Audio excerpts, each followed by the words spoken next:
and grand and historically significant and cherished Lincoln Theater. So glad that each and every one of you are here tonight, and to all of our nominees and recipients, we're thrilled that you all have joined us here today. I want to give a warm welcome to our inductees and their families and friends. It's events like this that remind me what makes Columbus so special: our people. Columbus Hall of Fame honors outstanding individuals who, through exemplary accomplishments, have gained recognition for themselves and have brought great credit to this city. We have honorees in just about every professional field, from fine arts to football to faith. Past recipients include Amina Robinson, one of this country's most prolific artists, and Ohio State football great and Heisman Trophy winner Howard Hopalong Cassidy, who passed away earlier this year. In all, there are 80 people in the Columbus Hall of Fame. After our ceremony today, there will be 85. Today's inductees into the City of Columbus Hall of Fame are the late Elizabeth Greer Coit, Imran Malik, Jordan Miller, the late Linda Schuler, Les Wright. And now I'm honored to introduce Leslie Blankenship to speak on behalf of our first inductee, Elizabeth Greer Coit. Please welcome Leslie.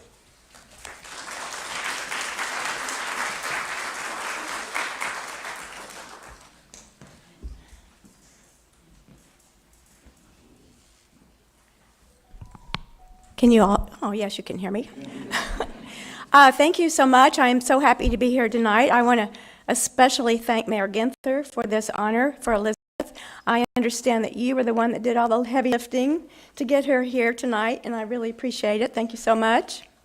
And I want to thank everyone else who helped make this possible. So I first discovered Elizabeth in 1990 when I was reading a book in the Upper Arlington Reserve section called We Too, T-O-O, Built Columbus. It was published in 1936, and it documented all the things that women had done for Columbus over the years. And I found her in there, and I found her life very interesting, and she became very important to me, and I started doing public programs about her at that time. She did many things to help Columbus. I want to share one. During the Civil War, she helped found the Columbus Soldiers' Aid Society. At the time, the young men who were fighting on the battlefields of the Civil War, Ohio men, were brought back to the capital city on the train, and they were left at the train station with their wounds. There was no hospital for them, no care. They didn't have any money to go home to their families because they hadn't been paid. And the women of Columbus thought this was atrocious to treat these poor boys that way. Elizabeth had sons, so she knew that that would be a bad thing to happen to her sons. So they formed a society to help. They put pressure on the mayor, on the governor, and on the city people to try to do something about this. So she was very active in this endeavor as well. This image I brought of Elizabeth Greer Coit behind me here, since she is deceased, I wanted to bring an image of her so you could see what she looked like. This is of her and her daughter, Isabella Coit Kelton.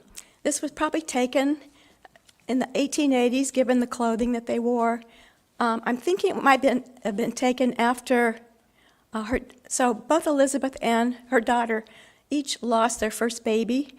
Each of them had a little girl, and they named her Virginia. So I'm thinking that her daughter looks a little unhappy in this picture, and it might have been taken right about that time. But in June of 1884, they attended the Ohio Women's Suffrage Conference here in Columbus. It hadn't met since 1873, and they attended it, and it changed both of their lives. And they both dedicated their lives to working for women's rights. Elizabeth worked until probably the day she died, and her daughter, who lived to be almost 101, continued her efforts.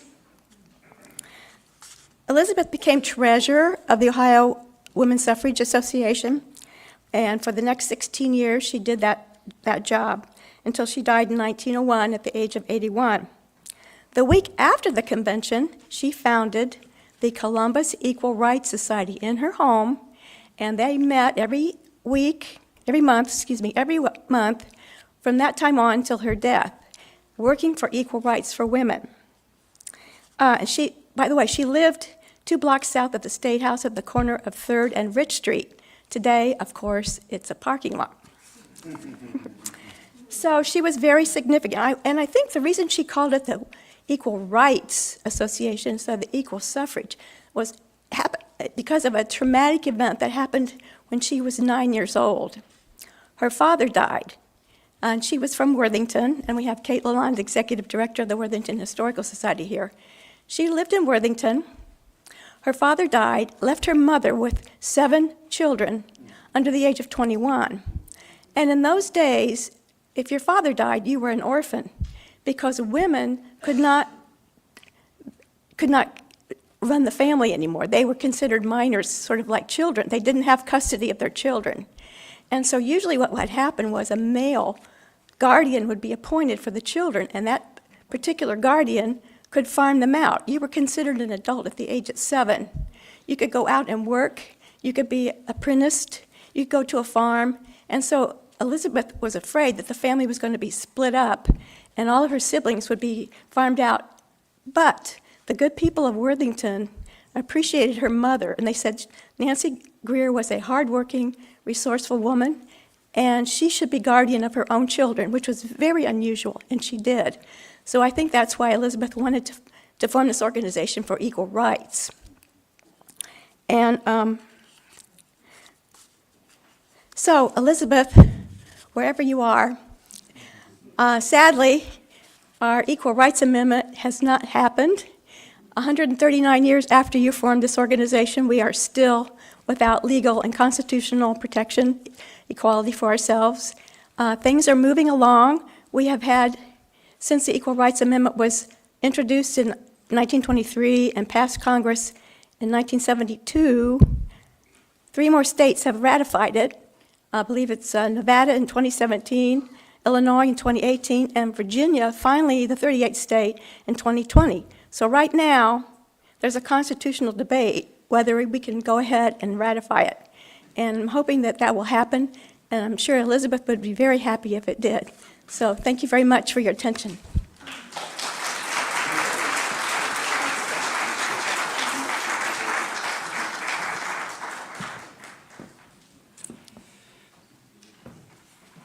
And do we have the Greer Coit family with us here tonight? No, they had a funeral in the family, and they didn't able to make it. Can I present this award to you? Yes, you may.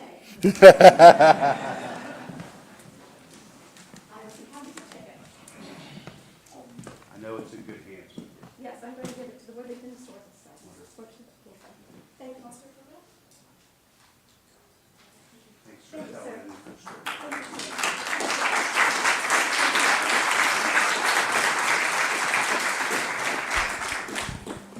So important to remember the incredible leaders of this community, not just in the present, but our past. What an incredible story.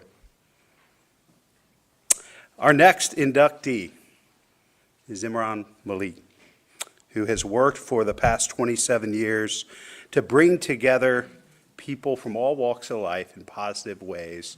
An incredible leader in our interfaith community, one who brings so much compassion and decency, makes our city stronger, healthier, more inclusive. Here to tell us a little bit more about Imran is his good friend, Pastor Jim Septmeber. Pastor. Thank you. Well, they didn't tell you how long you get to speak, and when a preacher comes up, that no offerings will be taken just yet. But, some of you remember the name David Brooks. He's a cultural columnist for the New York Times, and he talked about resume virtues and eulogy virtues. It's nice to think that we honored somebody who poured out their life, weren't recognized during that era, but what they did continues on. You know, it's those eulogy virtues, those things that linger, that people remember, that people talk about. You can take this program, beautiful as it is, and read of Imran's, resume virtues. And he's got a long list of them, and hard work and accomplishments. But he's a person who lives by eulogy virtues, the things that last, the things that linger. I'm a conservative evangelical. I've been in this town since 1977. I preached on street houses and state capitol, and I come from that side of the fence. To meet a man of the Muslim faith and to find friendship and commonality. To me, the real test of friendship is when the differences are so broad that you'd never think these two would ever get together. And when they do, you think, what do you have that the rest of us definitely need? I'll tell you what Imran has. A humility, a willingness to learn, and an openness to receive questions and inquiry without judgment and reprisal. A safe person. I serve full-time for National Church Residences, a leader and provider for senior housing here in our community and across the United States. We have residents of the Muslim faith in our facilities, and our commitment out of respect and dignity to every person is to provide them with the spiritual care they need. But making access to other faith communities is not always an easy thing. You're not always get the receptivity you need. And so I reached out through a connection and met Imran. Found out he was a part of a group that valued interfaith connection. That was a concept unfamiliar to me. But with a safe person, I stepped further and further into his world and into his life. Let me tell you one little piece of something he said just recently that just impacted me. You saw in his bio, maybe you did, that he was born in Pakistan. Today, right now in Pakistan, Christians are being persecuted. The treatment of them is not in keeping with the faith Imran embraces. It's not in keeping with the traditions he lives by. He's telling me and how his heart was grieved for people of my faith being persecuted in his homeland. It told me of the values that are deeply seated inside of him, not something he espouses in a setting when it's nice to hear. I think to induct somebody like Imran into our Hall of Fame of faith, our Hall of Fame of this city, says something about us, that we value the diversity we have, and it takes pioneers, bridge builders to make us the kind of people we all want to be. A better group, a more diverse group, a more inclusive group, a group that learns and values and respects. And as a result, a place where I can live. Because if there's room for him, there's room for me. Right? That's the only confidence I have I'll be included, is if somebody different's included. Imran, you and your wife, Atifa, and your 3 children, you are examples to our community. You've applied for public office. You've stepped into places of need. You've represented not only your faith, but the best of our community. And I'm honored today to call you my friend and to partner with you in making this city even better. So thank you for who you are and what you do. Thank you, Mr. Mayor. Appreciate you. Thank you.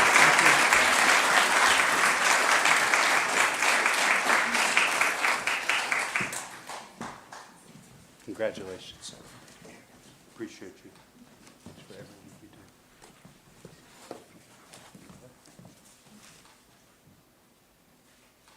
Would you like to say a few words?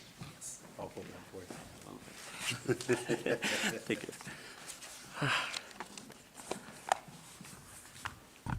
Thank you, Jim. Thank you, Mayor Genter. Thank you, Mel, and all those who made this event possible today. It speaks highly of our city's values, as Jim mentioned, that diversity, equity, and inclusion is part of our living and breathing social fabric in this community. I knew I was going to be a little nervous today, a little bit emotional as well, which normally I'm not. That's why I wrote my speech. So just bear with me. I know Jim said a lot of things, but it will be unfair if I don't mention some of the experiences and some of the personnels who really helped shape me what I am today and where I am today. So I'll just start off, so please bear with me. As I said, I wrote it because I knew I'm going to get emotional at some point. I'm going to try to hold and control that, but just bear with me. Assalamu alaikum, everybody. Peace be with you all, which is an Islamic greeting, just like the Jewish greeting saying shalom. All praises and thanks to the Lord Almighty, who has created all the earths and all the universes and everything in between them as well, living and non-living. First off, again, I would like a round of applause for our Mayor Genter, please. Who is diligently leading our city and our community, our greater Columbus area, through the prosperity and progression, not only locally, but regionally, nationally, and Columbus is on the world map as well. I would also like to thank all, again, the members of the Hall of Fame committee who made this event possible today. The list of those thank yous are very long, but I will start with actually some of the experiences and some highlights of my personal life. I was born in Pakistan. I grew up in Bahrain because my dad was in offshore banking, so that's where most of his years were spent. I grew up, not directly experiencing, but witnessing the 9-year Iraq-Iran war right next door in our region.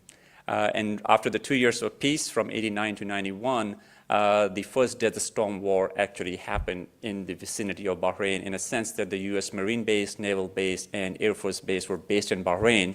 And anytime there was threat in the community outside, we could feel the pain of it. The sirens used to go out. We used to seek shelter because of the weapons of mass destruction and the Scud missiles and the Patriot missiles. You talk about it. That is what I experienced my life in Bahrain at those points. It was my parents who actually were always the caretakers and giving back to them, and who strongly believe in giving back. I came to the United States as an international transfer student to Wright State University on January 4th, 1996. And I recall the moments of leaving home on January 3rd, 7:15 p.m. at the Bahrain International Airport, when my family and a bunch of my childhood friends were all standing in line to see me embark on this journey of international student in Dayton, Ohio.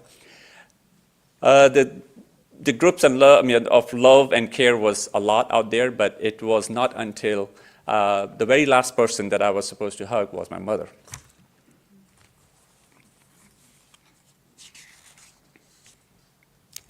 She could feel my tears on her shoulder, and she told me, in God's will, you are moving to a new country, a new community, so build your community by giving back to the community that you become acquainted to. And in God's trust, she let me go. She asked me never to look back, never to be disheartened. If you're disoriented, stick to my faith of giving back to others. My mother never came to the United States, but I think if I have to define her life in one sentence or one quote, that will be the quote from President John Kennedy, which you can, of course, replace the country with the community word. It is, ask not what your country can do for you, ask what you can do for your country. And that is the will my mother lived throughout her life, and that is what she demoed before us as well. That is, paying it forward and giving back always comes back to you in a more strengthened and stronger ways as well. I lost my mother to November 20th, 2009. I had to make the longest journey of my life from Columbus, Ohio to Lahore, Pakistan, just to see her in the last stages of her life. It was not the point. The point was that I met her at the very last stage of her life, where the only things I could do was to compare what she was going through and the pain and the misery. She was in a vegetative state. And I was the one who also had to sign off on her and also pull the plug. She lost her battle to multiple organ failures because of diabetes and acute asthma. And that was the day I made a solemn conviction and promise to myself that I will continue to live her legacy of the values of giving back. My parents were not very, rich, but they lived comfortably, but they always cared for their kids and relatives in their giving and sharing with others always. And that is exactly what I grew up watching them. They always walked the talk. My conviction to continue living the legacy of my parents was compounded when I also lost my dad on January 14, 2020, right before the pandemic took its toll, and the travels became very extensive and very difficult. I could not make to the funeral, unfortunately, but I still have to make that pilgrimage to put the closure, for my inner peace as well. And I apologize for, again, I'm normally not this emotional, but today I am. So I continue to live the legacy of my parents, which is in reflection of a small saying of Prophet Muhammad, which is part of my spirituality and my religiosity as well. And that is, the best human being is the one who is beneficial to the others. It's not the best Muslim, not the best Christian, not the best Jew, but it's the best human being, because humanity is our largest religion. And Jim and I had that conversation yesterday as well. Lastly, I would like to thank that, all this that I'm able to do on a daily basis, that when the sun rises, it's going to be unfair to say that it's my credit. It's the credit of my wife, Atifa, my 3 beautiful children, Hasnain, Soha, and Rayan, who actually have sacrificed over the years with me a lot of family commitments, a lot of family celebrations, just to be with me on occasions and services opportunities where the urgencies of the communities are to be catered. So thank you for being my Duracell batteries and letting me go continue on like a bunny. Thank you.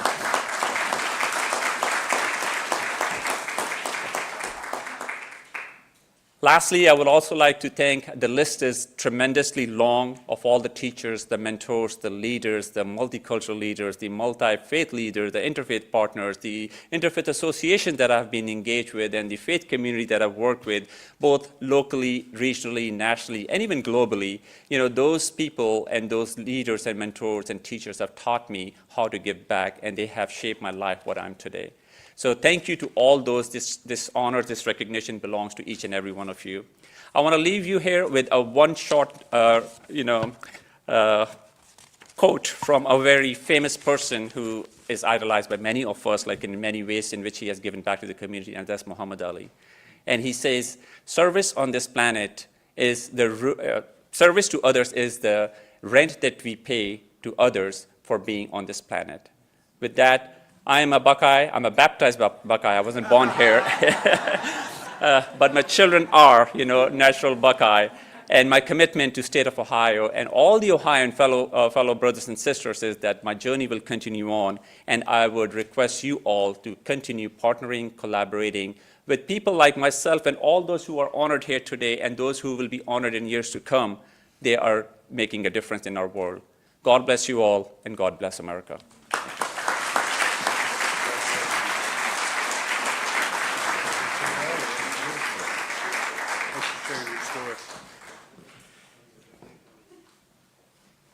Our next award winner is Jordan Miller, Jr., who has spent his career helping families and individuals build wealth, grow the winner circle, dynamic, inclusive prosperity.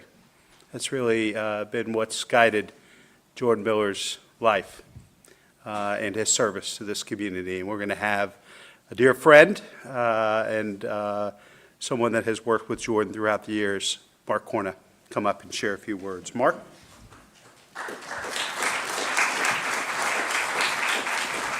All right, you can read about Jordan's accomplishments in the program, but I wanted to share a personal story with you.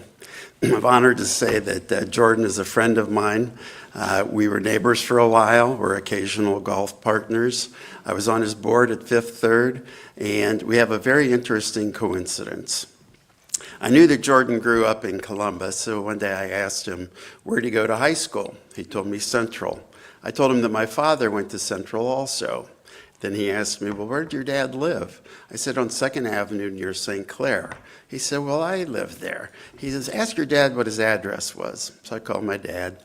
He asked him his address. I sent a text message to Jordan. Jordan said, that's where I live. Ask your dad who he sold the house to. So I called my dad. My dad said, I sold the house to a one-legged black guy. So I told Jordan, and Jordan said, that was my father. So my grandparents were Italian immigrants who never learned how to speak English, and my father and uncle conducted their business for them. They put the family home up for sale for $8,500. Jordan's father was a World War II veteran who lost his leg in combat. He had $3,500 to put towards the house, which would be a 42% down payment. But he could not get a loan from any bank in Columbus because the Milo Grogan area was redlined. So my father and uncle made a deal with Mr. Miller that he make 50 payments of $100 each with no interest. My father said not only did he never miss a payment, but he was never late for a payment also. So as I said, this is an interesting coincidence. But the best part of the story is that the son of a man who could not get a mortgage with 42% to put down became the president of one bank, and then became the co-founder of a black-owned bank. So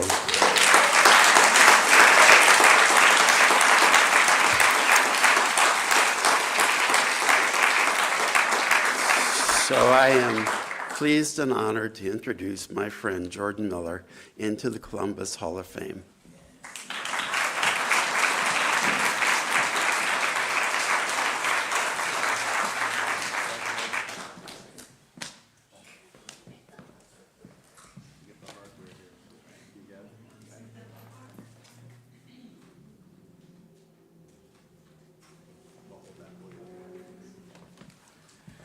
Thanks, Mark.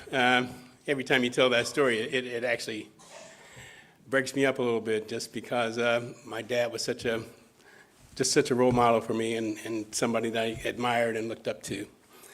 But first, I'd like to give thanks to Mayor Ginther. Mayor called me, I don't know, maybe 2 months ago when I was driving down East Broad Street, and you go through, I live right outside of Bexley, so I'm driving. I'm always conscious of the speed, 35 miles an hour. So I'm doing my 35 mile an hour right on the limit. And I get the call from Mayor Ginther, and I'm like, what's he calling me for? And he tells me about the award, and I think I jumped up to 50.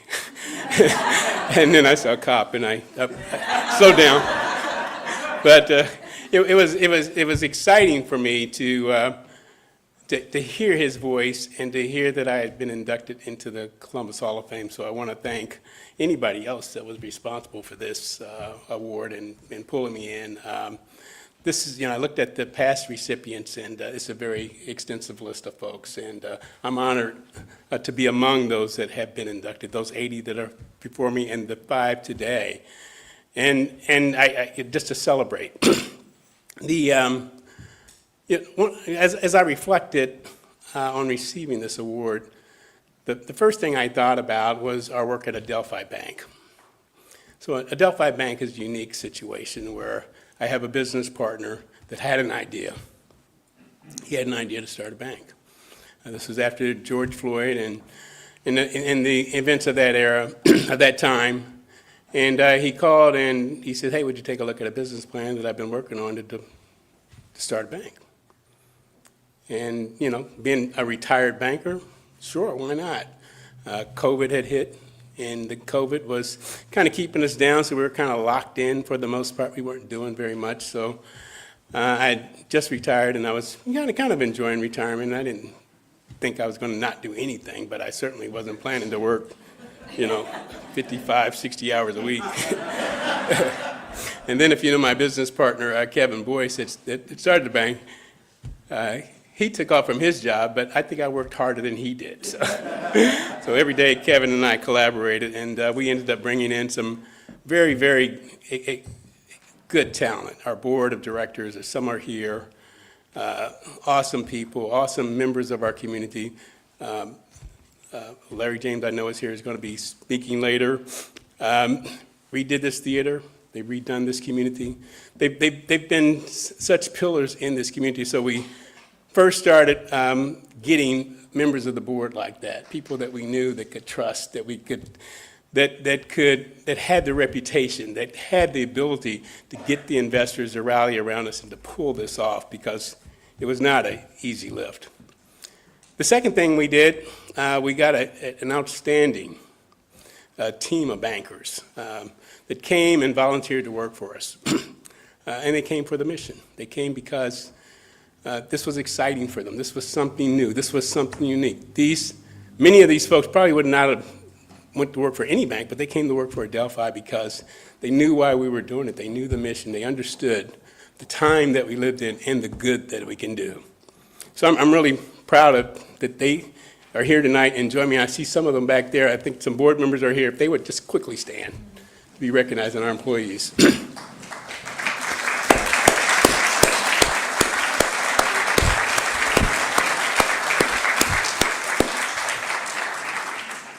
So kind of once we got the bank off the ground, we got the approval this year. We got the doors open in May. We kind of have really been busy, head down. Everybody's working very hard. We had our board meeting yesterday, and our board is, I think they're excited about what we're doing. I think they're pleased with where we are. We've still got a lot of work to do. We've got a lot of accounts to open.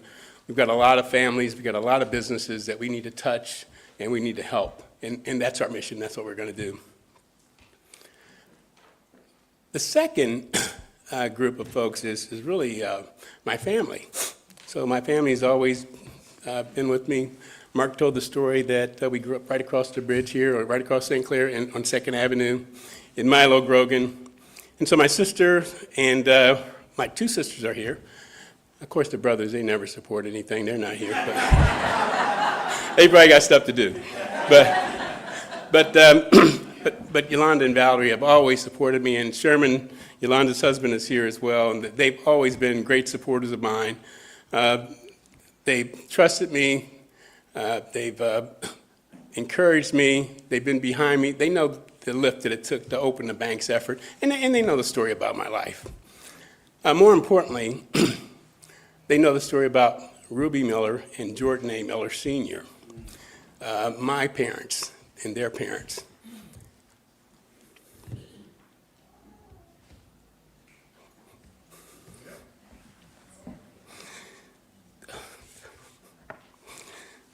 Every time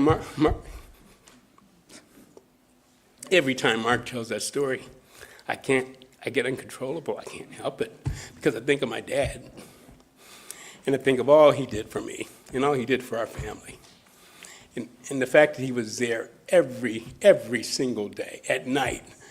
We would go after school. I went to Milo Elementary School. We'd go to the boys' club that was on Cleveland Avenue. Since then, we've raised $13.5 million to redo that Boys and Girls Club there.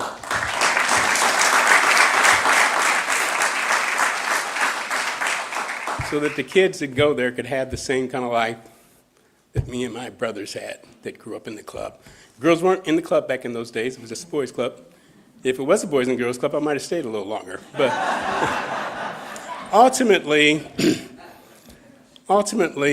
we sold the house. We didn't sell the house on 2nd Avenue. The city took the house back from us. The city took the house and built the playground that's right there on 2nd Avenue. So I was like, okay, well, we had 4 boys and 4 girls in our house. Our neighbors had a lot of kids. And so I was, who in the heck's going to put on that playground, because we're all going to be gone. Anyway, my mom, though, when I think about her, she was a saver. She had budgeting skills. I mean, how can you have 8 kids? 1 worker in the house, 8 kids, all 10 years apart. We were boom, boom, boom, boom, boom. And to be able to take care of all of us on Dad's salary, he worked for the government, and later was a school teacher.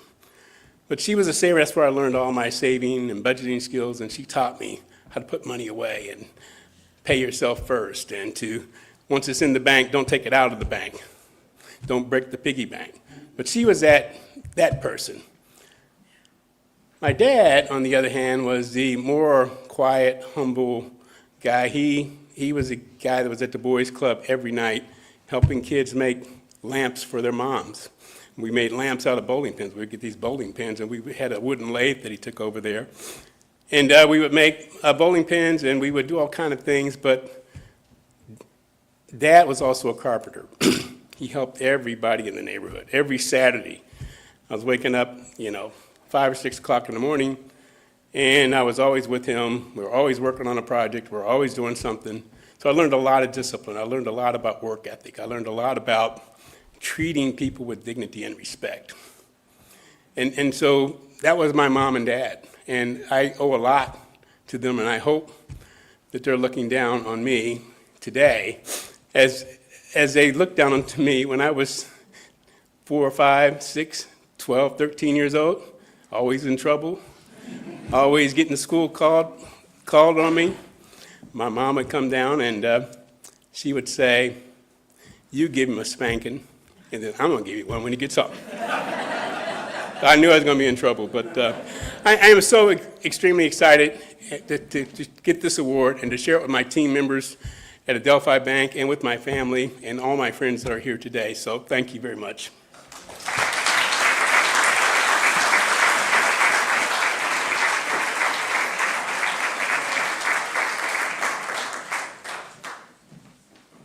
I was very fortunate to serve as the Vice President for the U.S. Conference of Mayors, and we hosted America's Mayors here first weekend in June, and I kept bragging about having one of the few black-owned banks in America right here in Columbus. And Jordan, you and Commissioner Boyce, all the board members, thank you for everything you continue to do to lift up families and empower our neighbors.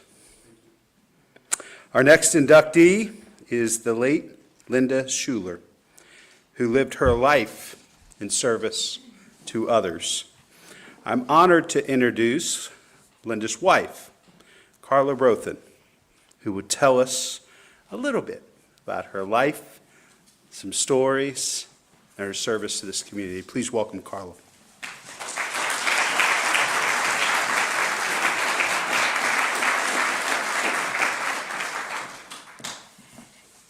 Thank you, Mayor Ginther. Linda would be so humbled and honored to be in the company of these wonderful people that are being honored today. So I want to take this opportunity to say that because I know that she would want me to first and foremost thank our mayor and all of our city, of course, for this wonderful honor. A few years ago, Linda and I were in the audience just like all of you are today. And Lynn Greer, a dear friend of ours, was receiving this award. And Linda gets real close to me and she says, "Hey, honey, you know what? This is a really big deal. Now, there's awards in this city, honey. There's awards. But this one, honey, this one's the big one." And I never forgot that. And so, of course, when Mayor Ginther called me and said, we want to honor Linda, I was just so very, very grateful. She loved this city. She cherished her 30 years as a Recreation and Parks Director. She started the Park Playhouse Children's Drama Company because she loved working with our youth. And then she went on and she served as a Senior Center Director for the Martin Janis Center, Second and Summit, McDowell Senior Center. And then she went on later in life, of course, and still worked with seniors at our Stonewall Columbus, and some of our trailblazers from our senior program are here today, as is some of our family from out of town and lots of our friends, so we want to thank them for being here. But Linda loved her job, and she loved it every single day, and she said, "I was so lucky that I always had a job that I loved," and it was about the people that she served, and it was about the community. And she was always trying to find ways to give back to them. So on Sunday, it isn't, so surprising that she was honored by West High School. And she is in their Hall of Fame, the class of 1964. And there were a couple of her classmates in the audience that day, but she was a Westgate, and she's a very proud West Sider. And she also was the class speaker. And she often told me about this speech that she had written. It was very important, Carla. You should never let age be a barrier, Carla. Don't ever let that be a barrier for you. You have to remember, too, Linda and I had a little bit of an age difference. And she actually was giving that speech on June 9th of 1964, and I was born on June 8th of 1964. So I'm kind of telling my story here, but you know what I mean. And so but that's how we lived our life. We didn't make age a barrier for our relationship as well. I always felt, even though I was the younger one, I always felt equal, and I felt like I had a real stake in the relationship, even being the younger one. So she always lived her life as she spoke about it. And so a friend of mine was over. His name's Gabe Maston. A lot of folks know Gabe. And he works for the museum. He's in development at the Museum of Art. He's really into antiques. He said, we're going to the theater. He comes over to the house about a few days before this big honor at West High School. And he says, Carla, I'd love to see some of Linda's antiques. I know she's got a lot of antiques in. I said, sure, let's go upstairs. So we go upstairs, and we're in the room where I put all the Haywood Wakefield furniture. And she had all this furniture from her parents that she saved all these years, and I loved it, so I kept it all. And I just wanted to, display it so beautifully. And he walks over to this piece of furniture, and he opens a drawer that I did not know was there. And I went, what are you doing, Gabe? And he said, oh, you didn't know this was a drawer? Oh, this is a drawer. There's a drawer over here, too. And so he shows me, if you know this furniture at all, it's kind of hidden. And I was really shocked because I thought I had gone through every single drawer in that house. So anyway, so that Monday I made it my mission to get through that drawer. And when I went through that drawer, I found her speech from her high school. And this is it, in her little 18-year-old handwriting. And it's called The Launching Pad of Life. And the reason I'm going to read it today is because I believe she sent it to me. And I believe she was thinking, boy, you're going to have a few awards come up here. You better get my message out there, babe. And so it's called The Launching Pad of Life. And I thought I'd just read it. It's real short, so if you'll bear with me. Number 1. A rocket is dormant on a launching pad until some force spurs it forward. A person is also dormant until a force called ambition spurs them on. A rocket uses fuel to reach its goal, and a person uses knowledge. Goals can be set high or low, so why not reach for the moon? If you reach high enough, you may win the moon. Know when to give up old honors and go to achieve something better. Knowledge is the fuel that will take one to his ambition, and a person is never too old to learn new things, because when you stop learning, you stop living. Know when to give up old honors and go on and achieve something new and better things. And she lived that all her life. And she also, when she was at the Martin Janis Center, there was a woman named Georgia Beverly. And at 75 years old, Georgia Beverly decided that she was going to become a ceramicist. And by God, she did. And she became a great artist, and she went on to do some great things after 75, and Linda always told that story. But, Linda loves serving her community, but really, and her volunteerism and all of the things that are in the program are really, yes, of course, they are definitely great achievements. But really, her greatest attribute was that she was able to see the potential in other people. She did that with her volunteers, with her team at all the senior centers. She did that with me. She saw something great inside you that you did not see yourself, and she inspired you to use it and to achieve things with it to serve this community. And that's what I intend to do for the rest of my life. And I'm also going to expand her legacy. But again, I want to thank you. Thank you for this tremendous honor. And I just want to say from Linda and myself, we are eternally grateful. So thank you.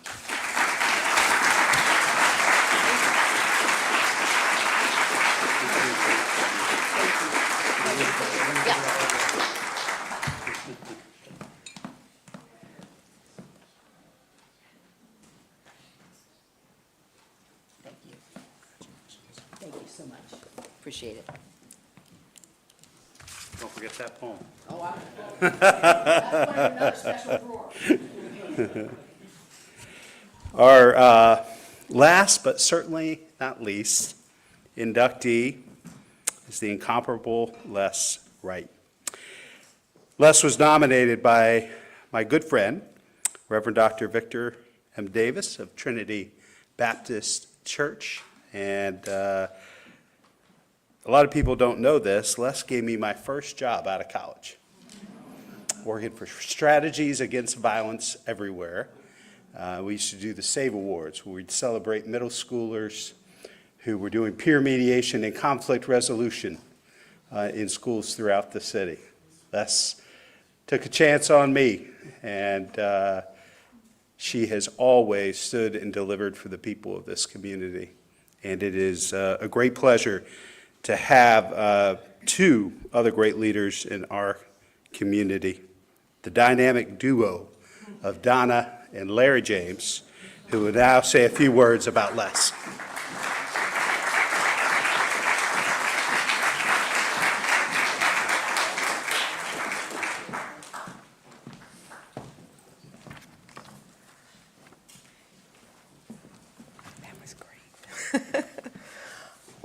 Thank you, and good evening, everyone. Today is truly historic, and it is heartwarming for so many reasons. Wonderful occasion for Larry and me. We're here with you to gather in celebration of our good friend, Les Wright, into the City of Columbus Hall of Fame. Les's life and career are nothing short of inspirational and a testament to her unwavering commitment to the city and our people. Her remarkable journey of service to Columbus spans over 6 decades, although she doesn't look it at all, encompassing both the public, private sectors. She's been an elected official, an institution builder, a dedicated community leader, focusing her efforts on improving the lives of women, families, and uplifting all of the Columbus community. Her legacy is not only a source of pride for our city, but also a beacon of hope for future generations. She's a trailblazer and an inspiration for others, particularly women, to pursue leadership in politics and more. Thank you, Donna. On a personal note of Les Wright, Don and I will have been married 34 years in October of this year. We were going to elope, and Les Wright would have none of that. She planned our wedding, and her and Jerry Hammond paid for that wedding. So that's the personal thing, and she invested in us. But her children, Timothy and Lisa, are with you. We have known the Wright family for so long. So I bring this speech on behalf of Jerry Hammond and Neil Wright. I think the thing that, we always loved about Les, not only her community spirit, her church spirit, but that family spirit all the time would bring us over to her house for Thanksgiving. And Chef Hubert, who owned the gourmet markets, used to say, "She's cooking those chitlins."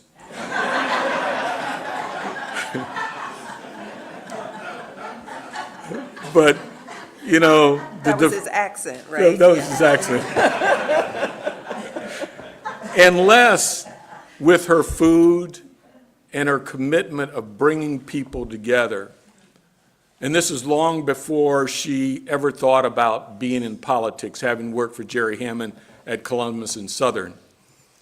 And Les, who, small but fierce, a Christian woman, and Jerry Hammond, I'll stop there. But I remember Les would get the calls, someone's utilities were about to be cut off or had been cut off, and Les is the one that did the grassroots thing that said, okay, let's figure this out. And I think her rise to city council, because when Jerry was going to retire, you know, the question was, who should he appoint? And I remember having the conversation with Les and Neil. I mean, you talk about a beautiful couple, and her husband was always clean, always clean. And I think the thing that what Les brought to City Hall is humility, dignity, a genuine caring, because when people left Les' office, they said, she's going to get it done, and she's going to treat us right. Indeed. Her impact expanded far beyond her role in city government. She understood the significance of representation and mentorship. She founded the Alliance of Black Women in 1982, Corporate Sisters in 1995, phenomenal organization for welcoming women into the corporate arena and the community. In 92, she established Strategies Against Violence Everywhere, SAVE, a vital clearinghouse for community-based initiatives aimed at promoting nonviolence. The flagship event, the SAVE Awards, celebrated the creativity of Columbus City School children who authored and starred in their own videos promoting peaceful conflict resolution. We need more of that today. Her dedication to community is not confined to her political and nonprofit endeavors. As Larry mentioned, she was at Columbus and Southern, 60-year career.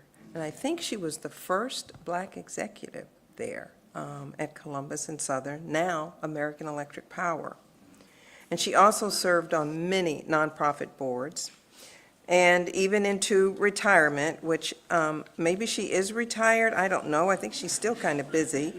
Her joint venture partner for the John Glenn International Airport, showcasing her continued commitment to our community and to our family. Pastor Davis, thank you for nominating a giant. I know when I became safety director under Mayor Reinhardt, a Republican administration, council was controlled by Democrats. And again, before Les got to council and after she got to council, you know, the law enforcement community and Black folks always had a conflict. And Les would always call me and she said, we have to improve that.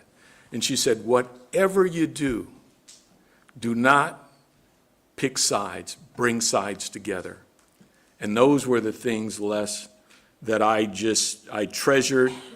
And, you know, Black Republicans have never been fully welcome in the Black community. And Les said, don't let that bother you, because your heart will drive you, it will dictate you, and I will always be at your side. Lester, thank you.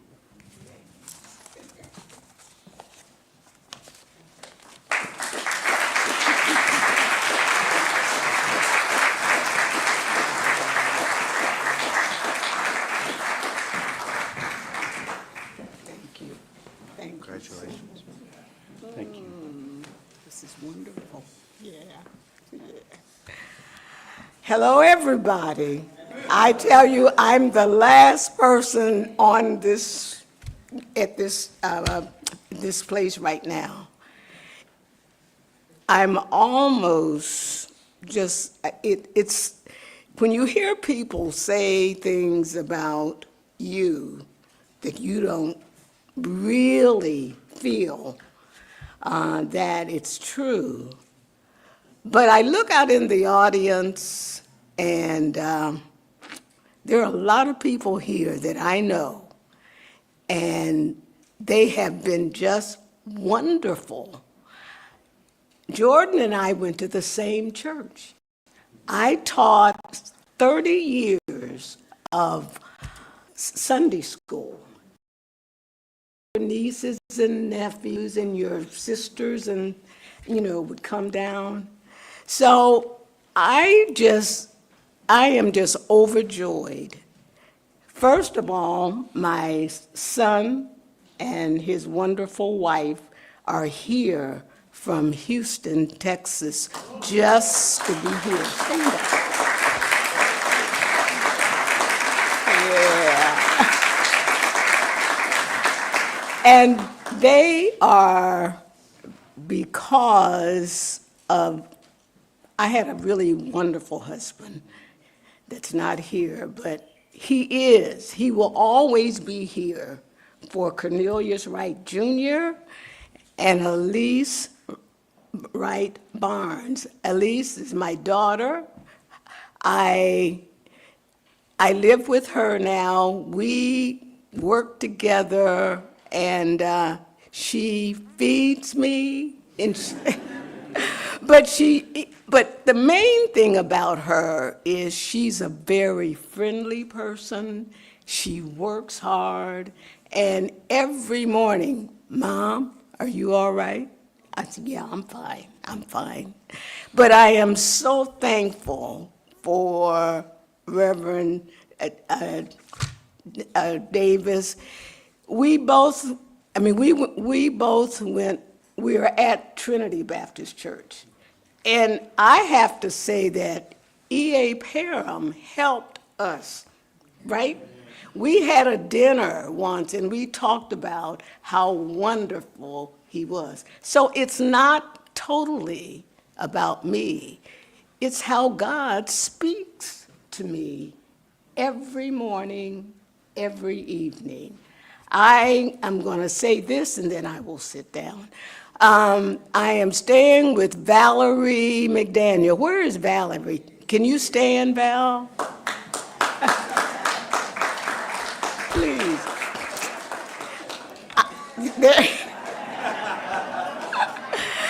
Valerie, she's an only child, and I am an only child. And she came to Houston when my husband was ill and stayed with me for 6 weeks. And I started reading the Daily Word. Today, when I went into her room that she has given to me whenever I want, there are 2 Daily Word books on, the table. I am blessed because I see so many of my friends, and I just want you to know that I am going to try to do the same things tomorrow that I did today, to let people know that they have a friend in the world. Thank you very much.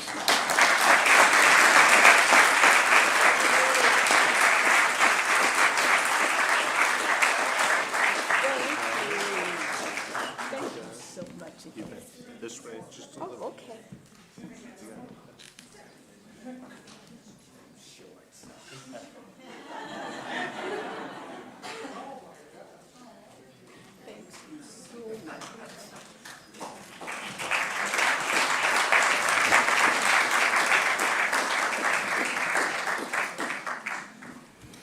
Wow. Some amazing inductees, some folks that have shaped who we are and who we're becoming. Great, great class. So we celebrate tonight these amazing neighbors and all their contributions to our life, and we celebrate who we are as a city and as a community, who we were, who we are, and who we're becoming. Enjoy the evening. Enjoy your time together. Celebrate what makes this community so special, our people. And before I let these inductees go, the photographer has given me the signal, and we want to do one group shot of the inductees before they go with friends and family. But thank you all for being here tonight. Let's give it up one more time for the 2023 inductees of the Columbus Hall of Fame.